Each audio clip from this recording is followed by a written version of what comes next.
So আমরা যে ট্রেডিংয়ে loss করি আসলে রিজনটা কি? হ্যাঁ, কখনো ভাবতে ইচ্ছে হয় না যে আসলে রিজনটা কি, এর পিছনে আসলে মেইন কারণটা কি?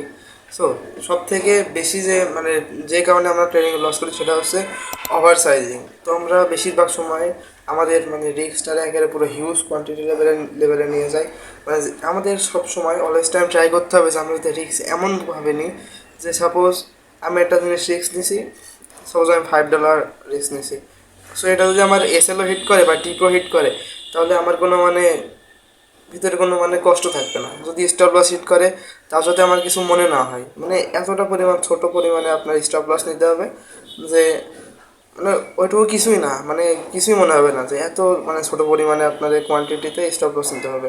তো এইভাবে ট্রেড করলে মূলত ভিতর থেকে ইমোশনাল কন্ট্রোল আসে, প্লাস ফোমো সব কিছু মানে কন্ট্রোলে আসে, প্লাস আমরা মার্কেটটাকে আরও ভালোভাবে বুঝতে পারি, মার্কেটে যে মুভমেন্ট সব কিছু আমরা ক্লিয়ারভাবে আইডেন্টিফাই করতে পারি। সো এটাই এটাই প্রথম, এটাই ট্রাই করতে হবে যে আমরা যাতে লেস পরিমাণে রিস্ক নিই।